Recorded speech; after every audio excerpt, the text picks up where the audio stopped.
Hey there, hikers. Sloth and Dreamer here. It's the middle of winter. You can tell. I don't have my shorts, don't have my sandals, got long pants on. My bony legs are covered up. See, it's a nice upgrade. So even though it's middle of winter, we caught a sunny day and we decided to do something a little closer to home. It's a short little trek in Beartown State Park off of 219 in West Virginia, a little bit north of Rennick. So it's a local place that Dream has been to several times, that you brought me here one time, but it was in the middle of the summer. So here in the winter with the trees bare of leaves and everything, it'll be a little bit different. There's a lot of rhododendron there, so it'll still be covered up, but it'll have a different look than what we've seen before. So we'll give you a view of that, and we'll see you down the trail.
Careful, it's freezing, below freezing when we left the car, but at this point where the sun's shining on some of the boardwalk with the melting of snow, a little slick spot will really throw you.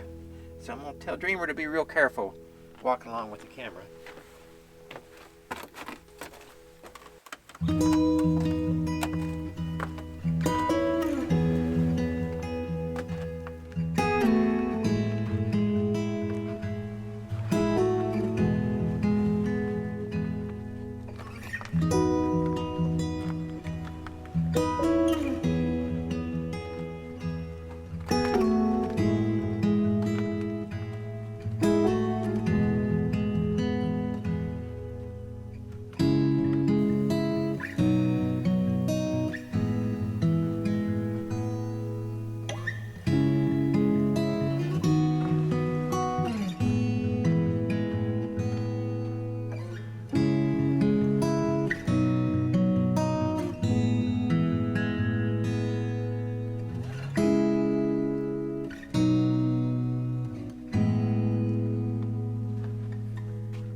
what Beartown is, it's a large collection. It's boulders that have been fragmented over time.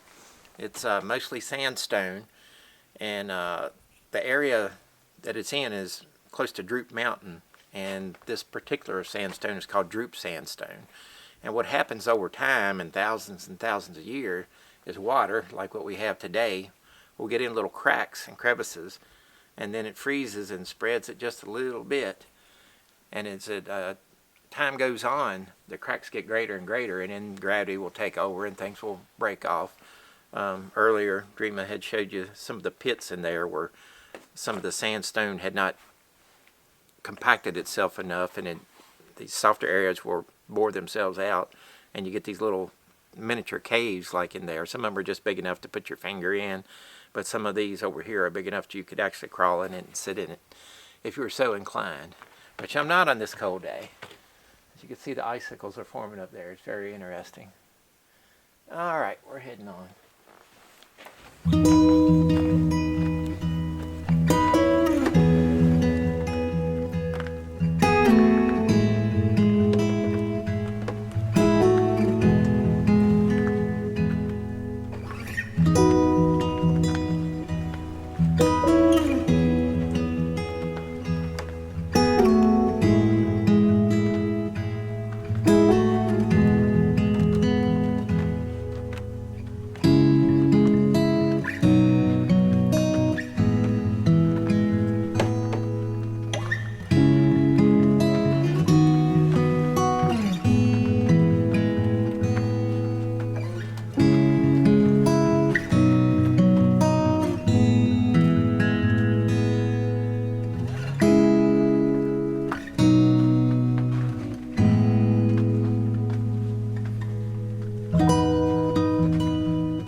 I've been to some areas where you see trees growing out of rocks and things like that, and it's real obvious. It's kind of striking here, these large boulders. You see where there's enough leaf litter and things that have occurred over the years to provide topsoil for these trees to grab hold of and start a root system and go up. And some of these trees are pretty good size.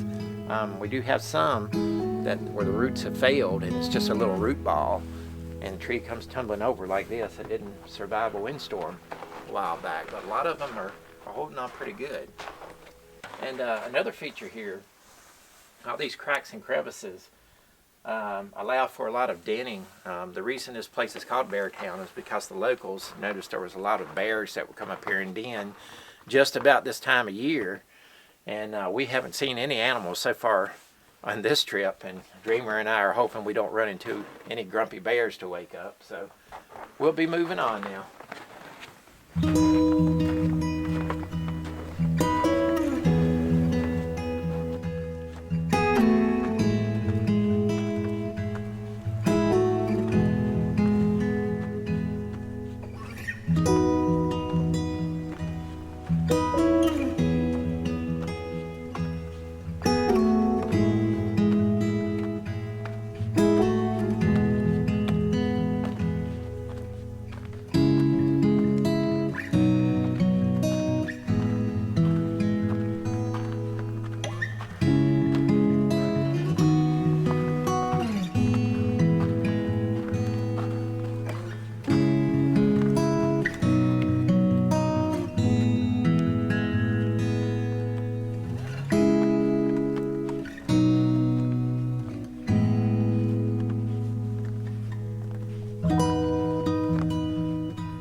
Alright, we finished our loop. It wasn't a long hike, but somebody did a lot of work hauling in the lumber for this boardwalk, and we appreciate that.